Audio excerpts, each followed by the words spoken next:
Hey guys, FM13-16 here watching the launch of VS-18 mission of Soyuz. I don't remember the name of the satellites, it's in the title. 1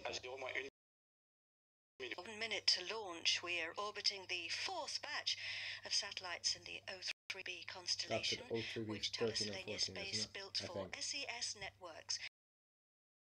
18th Soyuz to launch from the Guiana Space Center. Our best wishes now to all the teams as we watch the launch. Okay, the first umbilical tower has retracted. À 12 DDO, attention pour la séquence finale lanceur. Top, H0-20 secondes. Okay, second umbilical is retracted. Engines should be starting soon. New camera angle. Yeah, engines have started. Engines are slowly spooling up in a true Soyuz manner. 3. There we go, proper ignition. 0. Yes, O3b 13 and 14 satellites top. A Soyuz from Guiana.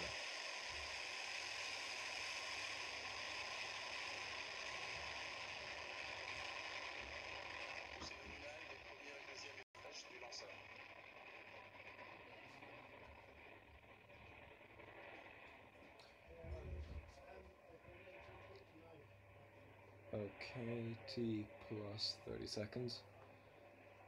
Les moteurs des premier et deuxième étage fonctionnent normalement.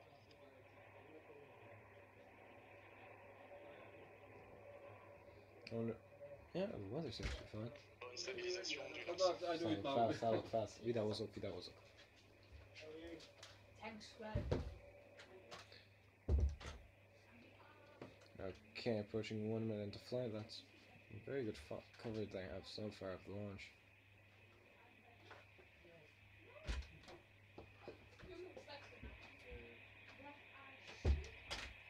Le vol est nominal.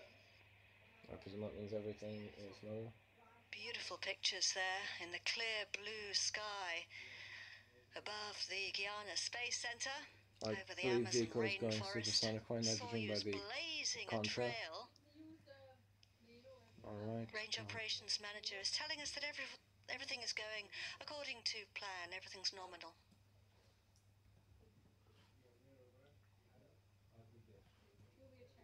Okay, you can see the plume expansion starting.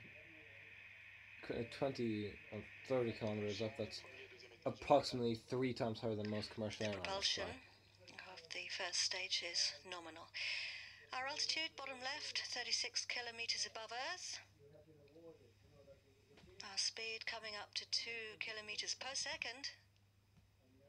Which is orbital velocity in case we... Okay, booster separation, you can see that curl of cross. You can see the boosters.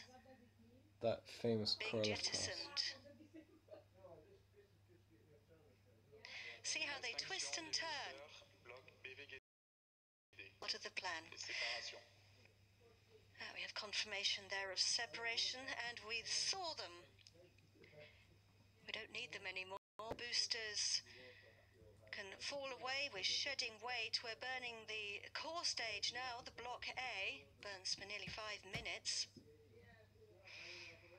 Picking up in speed there on the right-hand side and climbing into space.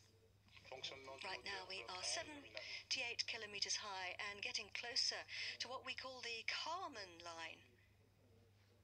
That's the border with space. It's named after the Hungarian-American aerospace engineer Theodor von Kármán, who died in 1963. And it's where the air becomes so thin that we can no longer support vehicles with wings, and we have to use rocket science to stay up. Basically, it's like at that point, Look at the front of wing. the vehicle there. That's the fairing. The noose, and in there are the satellites. It's protecting them from the rigors of the launch. Notably, the acoustic vibrations. You can just imagine how loud it is. Everything's going according to plan. And also friction, because as we fly through the dense part of the atmosphere, it causes the outside of the fairing to heat up. But as we get closer to the Kármán line, the air becomes so thin that we hardly have any friction and we don't need the fairing anymore. This is the scheduled moment where we lose it, it gets jettisoned, 13. and we can see our satellites for the first time. Because there's 4 Attached slots there on the front. Let's And calculate he's it. confirmed that the fairing has been jettisoned. Attached there at the front, the left-hand side, some great images there from cameras on board a previous launch. The Soyuz is a hot staging method, Telling us that the functioning of the block which A means they motor ignite is the upper going stage normally. before they So separate the first. four O3b Or spacecraft, the third stage, lovingly depending built on how by you the men and calculate women it. at Thales Alenia Space, who are experts at this kind of thing. And if you look in the middle of the rocket, you can see a sort of lattice work structure by the orange section. Yeah, see, that's not how it would happen. That is because Soyuz uses what's called a hot stage technique when it separates the stages, the second and third stage. The third stage engine switches on before the second stage switches off, and he's confirmed there that separation. So you can see our tracking stations here. Galileo, that's at the Guiana Space Center. And then Natal, that's on the northeastern coast of Brazil. Then we have Ascension in the middle of the Atlantic. And we're heading across the Atlantic. Takes a little bit of time for information to get from the launcher to us here at the CSG. Those stations send the information back here, but it has to go via Moscow first in order to be validated. So we're seeing all the key moments when they are scheduled to happen, but we get the actual confirmation from the range operations manager just a little later. That's perfectly normal. Except when you fail to inform us when something has gone horribly wrong. Satellites attached to the I cannot blame you for that, the because that was another special broadcaster. adapter, which is that cone in the middle. That's A not a cone is the cone. wrong word. Cylinder. A tube. And all 4 of them cylinder. attached in an array, like petals from this angle. It takes Soyuz just under 2.5 hours to deliver the satellites from liftoff.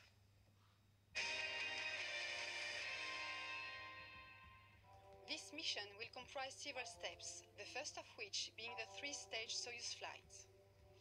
The action of the boosters, the second stage, and finally the third stage shall position the frigate to an altitude of 200 kilometers after 9 minutes. Then, following 3 frigate boosts, the spacecraft will be put into the separation orbit. The first pair will be separated after 2 hours, and the second pair 20 minutes later. In parallel, frigate will perform 2 other boosts in order to join its disposal orbit, where it will end its life. This mission will be visible from our ground tracking stations: Galileo in French Guiana, Natal in Brazil, Ascension in the middle of the Atlantic, Libreville, Malindi in Kenya, and South Point in Hawaii. So those are the tracking stations picking us up as we fly over, and we are scheduled to pick up the signal during that film there in Natal. That's the one in Brazil you can see there on the right-hand side. The tracking stations are often known as downrange stations or ground stations. The information that they pick up from the launcher tells us how the flight is progressing in real time, and it allows the experts to work out if things are going to plan. And it also enables them to make an assessment after the flight and check how things went. It's called telemetry. It comes from the Greek. Tele, of course, means remote, and metron means measure. Everything's going normally. These computer-generated images are a simulation of what the experts have calculated is happening to the launcher and the satellites. The teams plan a very precise schedule of events, which is based on extremely accurate predictions for the flight, and they put all that information into the computer. These images are then a simulation of those predictions. So every movement and every position that you see is a simulation of exactly what's been planned for the flight. Yes, planned. Not where it actually is, what has been planned. Déroulement du vol est nominal.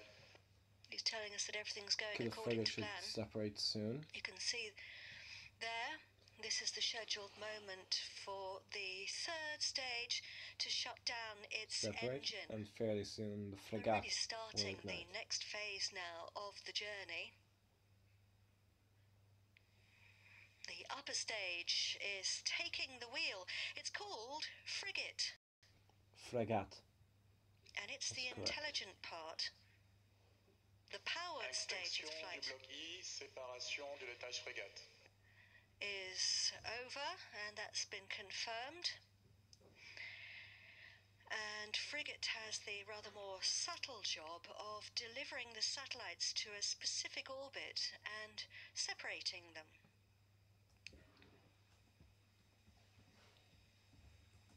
You can see on the top right is our trajectory.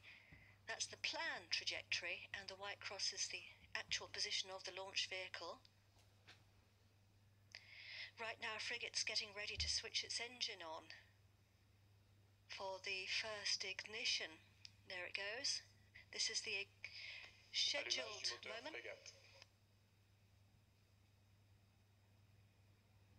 It's going to burn for just under 4 minutes. It is that gold structure. You could see it back there.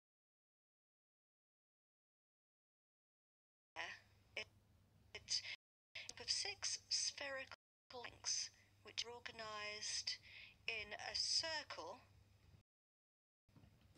4 of those Tous les are... systèmes bord fonctionnent nominalement. He's telling everything's working fine on board. 4 of those are for propellants and 2 for avionics. That's the sort of thing you find in the cockpit of a plane. Flight control systems, navigation, communications, that kind of thing.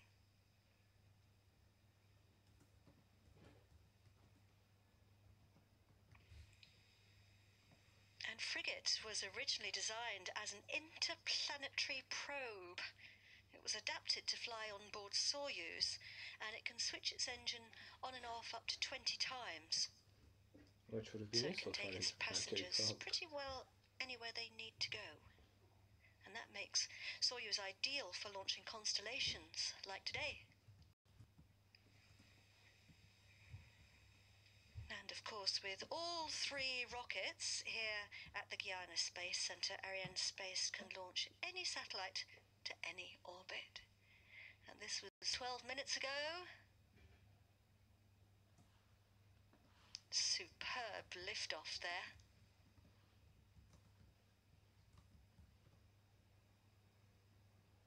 From the Soyuz launch zone near Sina-Marie.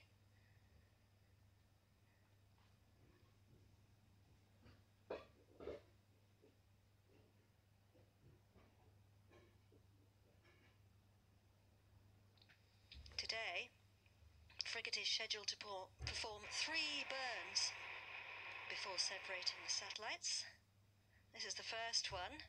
Takes us to a transfer orbit. Then we have a coast phase. The third burn will take us to the separation orbit. That's where we'll start releasing the satellites. On the right hand side of the screen you can see that whereas before we were using all our power to get away from Earth, our curve has plateaued Acquisition out de a bit. l'intémesure par la station d'ascension. He's telling us that we're picking up the signal there at the Ascension Island tracking station, Another replay of launch. which is a volcanic outcrop in the middle of the Atlantic. Used to stop over during the early days of commercial airlines. And us in the Falklands War. The British NASA had a landed communications a dish Vulcan there bomber there during the and then space race, I believe, in the refueled and mid-1900s, and I think that it was course, used to track the Apollos. So that means we are powering our way across the pond, across the Atlantic, towards the west coast of Africa. So, yes, on the top right-hand side of the screen, we were using our power to really pull ourselves away from gravity. Now, we're using it to really pick up speed and so that we can climb higher and higher later in the flight. You can see that bottom right of the screen, our speed is above 7 kilometers per second.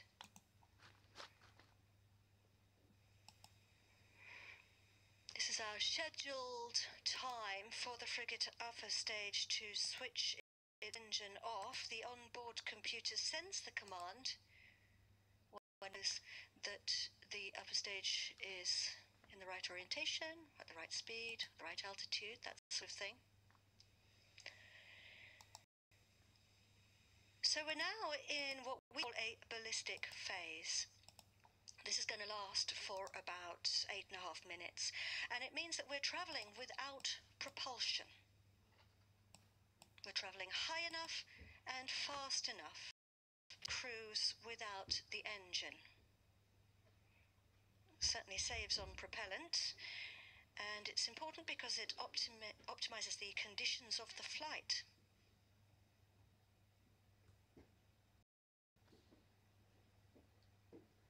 This is the first of 2 coast phases. The second one will last just over an hour and 20 minutes, and that one will get us closer.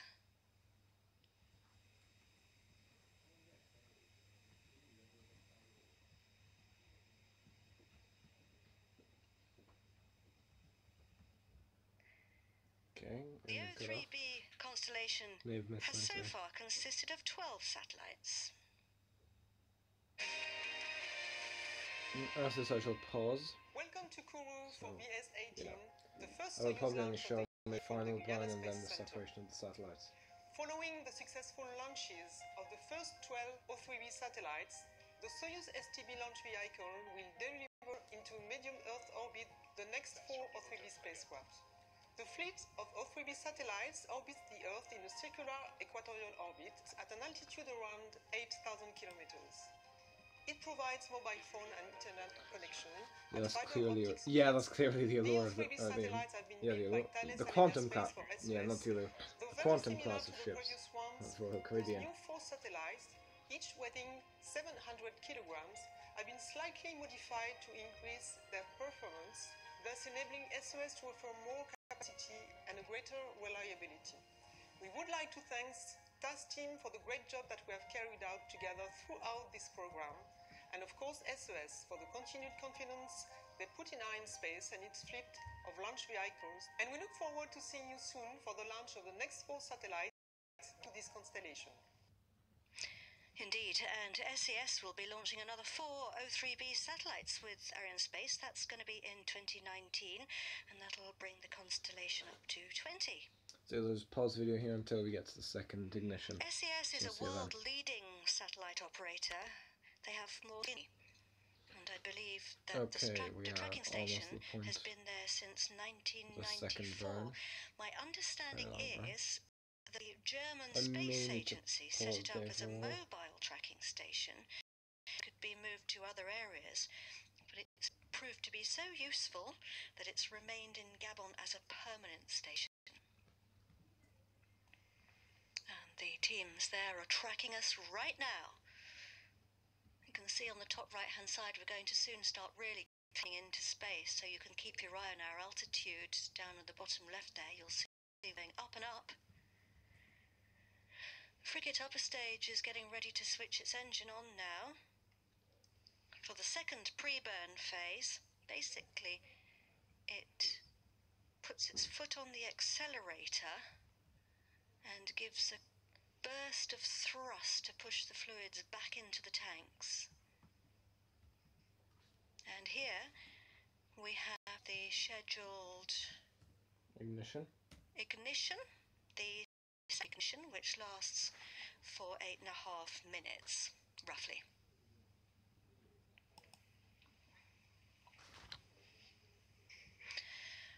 have to say, O3b is a very pioneering project. As I said earlier, its aim is to provide affordable, high-speed internet from space to billions of people who are presently unconnected.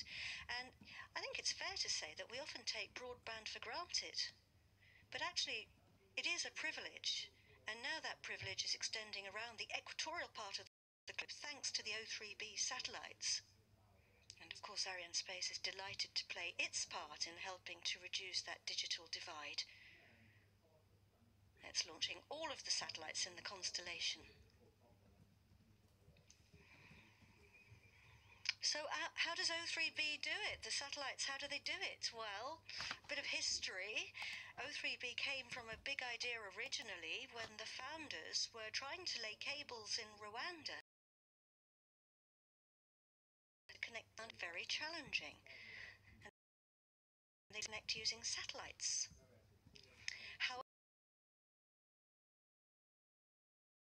However, and for anybody who's unfamiliar with this, we have three types of orbit. We have medium orbit, and we have geostationary orbit. Of course, here they're talking about geostationary orbit is 36,000 kilometers. And anybody will know that it takes a few seconds for the signal to travel 36,000 kilometers into space and back again.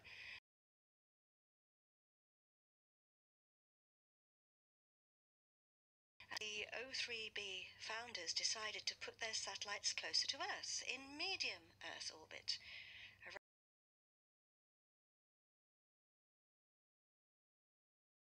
Around 8 geostationary satellites, and that way they were able to reduce the delay.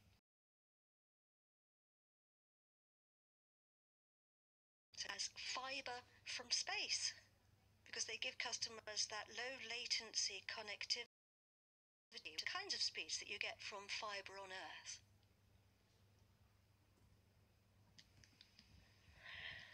So when the teams decided they wanted to connect all these billions of people. De l'allumage du moteur principal frégate pour le deuxième boost. What? Getting ready there to switch the engine on.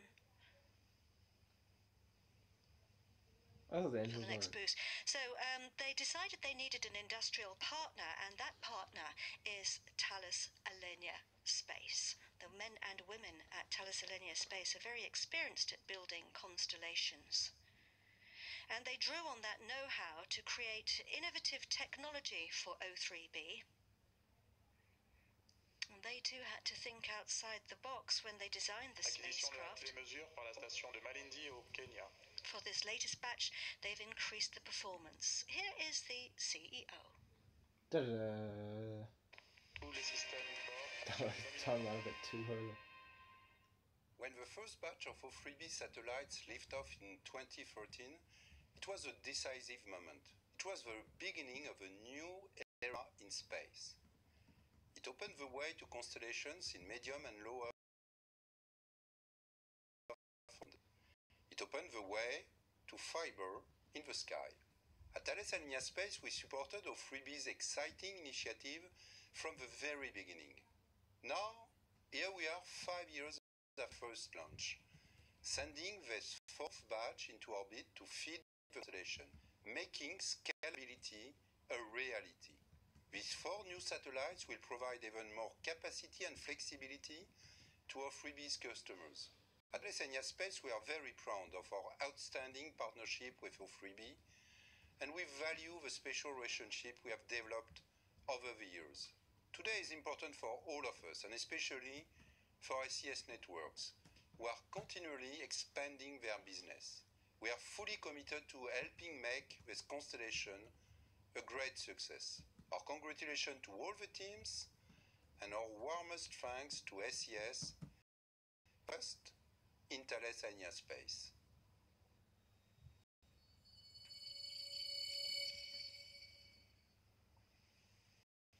And after today, Arianespace will have launched 154 satellites built by Thales Alenia Space, and there are 11 others in the order book.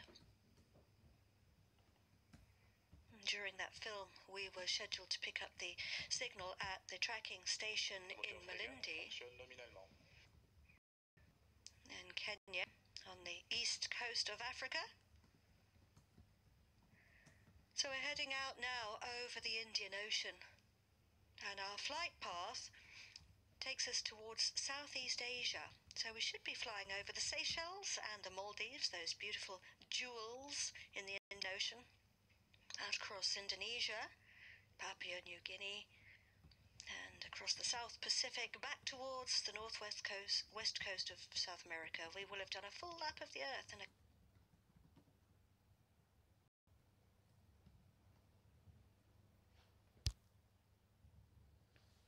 Okay, so that's not... without the engine. Okay. So that wasn't me. Interesting word, ballistics. We often hear it. It's actually the science...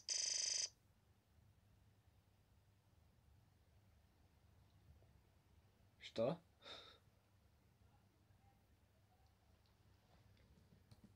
Okay guys, you know what? I'm just going to end this video here. As you can see, there seems to be some problems with the broadcast. I may upload the separation of the satellite, whether they will be in one video or be two separate videos. I don't yet know. You shall see that whenever they go up. On 2025, that was launch of, or well, at least part of the launch of OBS. Well, if it's 4, then 13 to 17. Although I'm not sure, it could be not. I don't know the numbers. But on 25, either see you for the separation, or that was the end of this video. Goodbye.